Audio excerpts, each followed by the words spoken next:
And one of the reasons that our technology is impeded and prevented from feeding the world properly is the failure of one of our networks. It's an information network, and it's called money, about which we have the most unbelievable superstitions and psychological blocks, which have been gone into at some length by Freud, who equates our valuation of money with our attitude to excrement, and a very complicated lot of complexes grow up around that. But money and our psychological attitude to money is a major obstacle to a proper development of technology, enabling it to do what it is supposed to do, that is, to save labor and to produce goods, services, and so on adequately. So I must introduce this with a story which is entirely legendary, indeed quite apocryphal. The great banks of the world at one time got absolutely sick of the expense and security measures involved in shipping consignments of gold from one bank to another. And so they decided that all the chief banks of the world would open offices on a certain island in the South Pacific, which was balmy and comfortable. And there they would store all the gold in the world. And they put it in great subterranean vaults reached by deep elevator shafts. And then all they had to do when one bank or one country owed gold to another was to trundle it across the street. And this was very efficient. And it went on beautifully for 5 or 6 years. And then the presidents of the world banks got together and said, let's have a convention out on this island and take our wives and families. So about 7 years from the date of opening, all those presidents and their wives and families went out to this Pacific island, and they inspected the books, and everything was beautifully in order. Then the children said, oh, Daddy, can't we see the gold? They said, of course you may see the gold. And they said to the managers, let's take our children down to the vaults and show them the gold. And the managers said, well, it's a little bit inconvenient at this time, and perhaps the children would not really be very interested. After all, it's just only old plain gold. And the president said, oh, no, come now. They'd be thrilled. Let's go down and see. And there was further humming and hawing and delays. And finally it came out that a few years before there had been a catastrophic subterranean earthquake.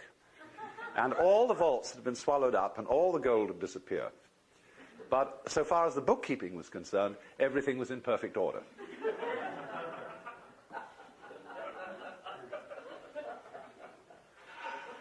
What this means then is that money is nothing but bookkeeping.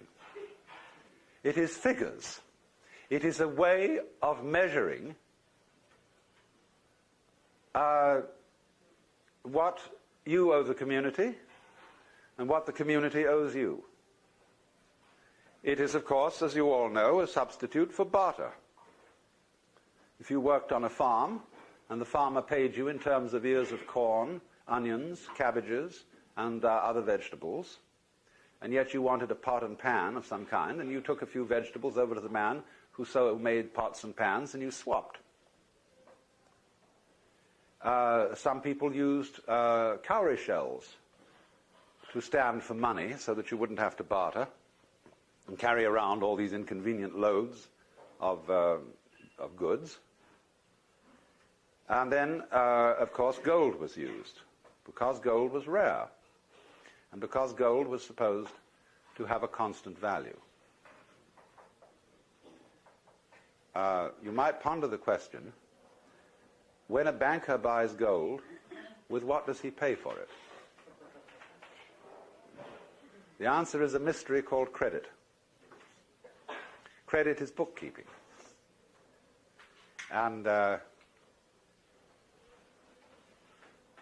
as the economy of the Western world developed, it was found that there was not enough gold around, if it were to remain constant in value, to exchange goods and services.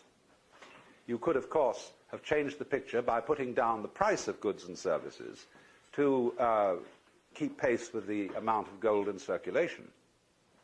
But nobody will ever put down the price. There's something in our psychology whereby prices always tend to go up. But at the same time, therefore, because the amount of gold in the world did not provide an adequate channel for the circulation of goods and services, all great industrial nations went heavily into debt. They created a thing called the national debt, which year by year gets bigger and bigger and bigger, to the horror and consternation of old-fashioned Republicans who pay their bills. But the reason for the increase of the national debt is extremely obvious. It is that with an expanding gross national product, there needs to be more and more money, that is to say, tokens of exchange, in order to circulate the amount of goods produced, which is ever increasing. Now, I'm not an economist, and I can refer you to the work of those who really are. But any fool can see certain extremely fundamental principles about this whole situation. And I'm speaking of the thought today of a man called Robert Theobald, who sort of ties in with the general picture of people like McLuhan and Buckminster Fuller, in having very far-out thoughts and very adventurous thoughts about what we should do about money. But he is in the following of a man like Frederick Soddy, who was a Nobel Prize chemist, who was one of the first people to think really freshly about economics. Or people like Silvio Gesell in Austria and Major Douglas in England. He's in that following. And the proposition that he puts forward is very simple. That money is the circulation of information, and in itself has no value. Gold, of course, has some value. It has some value for an industry, and some value for dentistry, and some value for jewelry. But as a means of exchanging the goods and services of the world, it is as primitive as post horses for carrying the mail.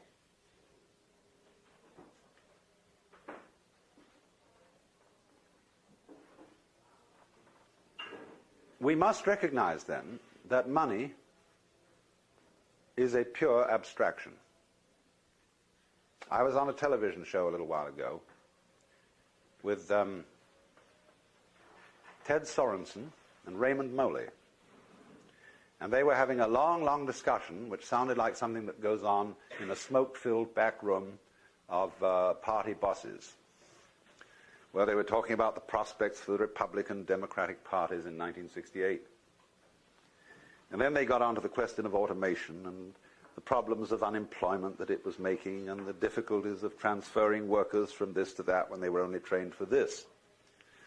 Finally, I said, the trouble with you gentlemen is you still think money is real. And they looked at me and sort of said, oh, someone who doesn't think money is real, because everybody knows money is money and it's very important.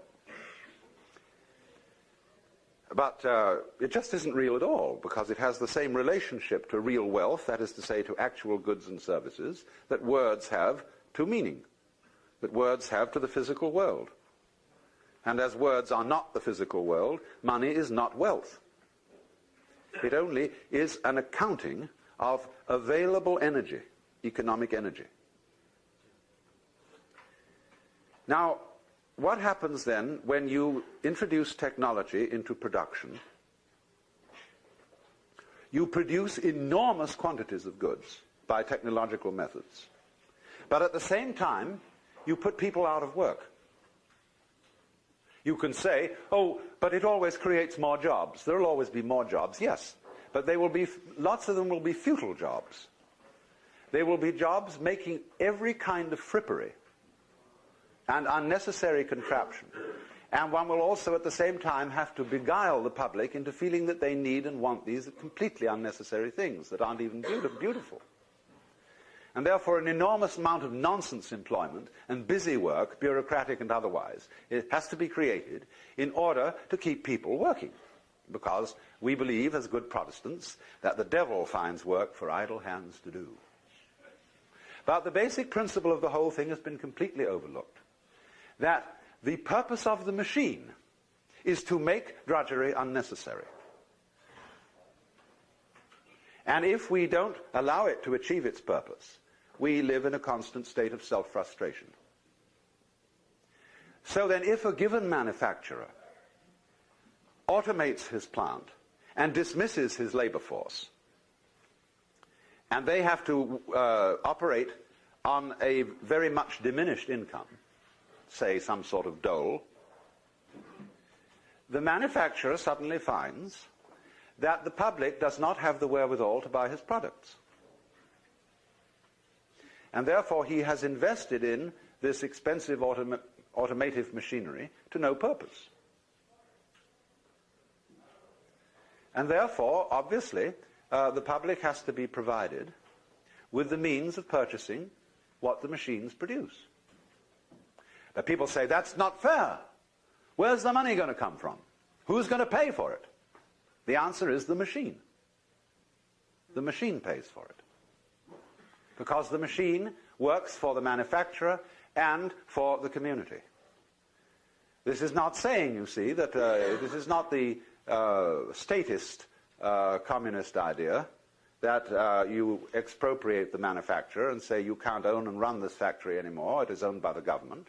It is only saying that the government or the people have to be responsible for issuing to themselves sufficient credit to circulate the goods they are producing, and have to balance the measuring standard of money with the gross national product.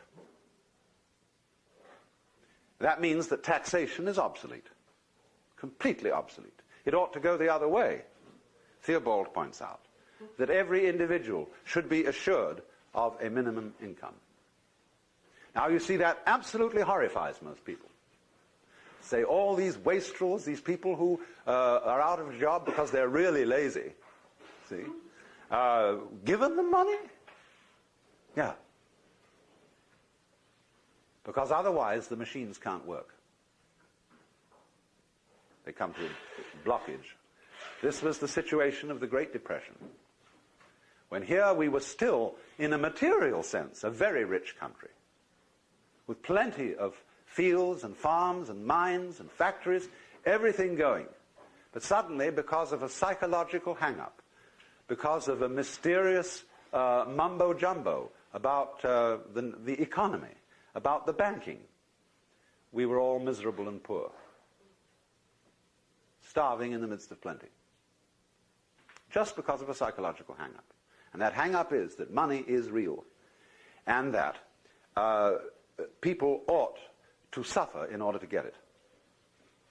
But the whole point of the machine is to relieve you of that suffering. It is an ingenuity. You see, we are psychologically back in the 17th century, and technically in the 20th. And here comes the problem. So,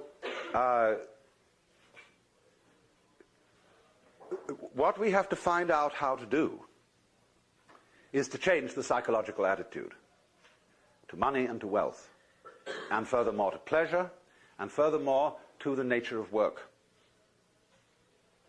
And this is a formidable problem. It requires the best brains in public relations, in propaganda, in all that kind of thing, in all the media, television, radio, newspapers, everything, to try to get across a message to the vast general public about what money is. You see, the difficulty is this. When the public suspects that the money that is being issued, the dollar bills being issued by the government, are only paper and stand only for paper, they start putting up prices. And so you get an inflationary situation where the more paper money there is, the higher and higher and higher the prices go. which is a very stupid psychological maneuver. And people have to be persuaded. The least effective way of persuading people is passing laws, but they have to be persuaded somehow not to put up the prices, but to play fair with each other and keep some sort of standard correspondence between how much is produced and how much credit is issued.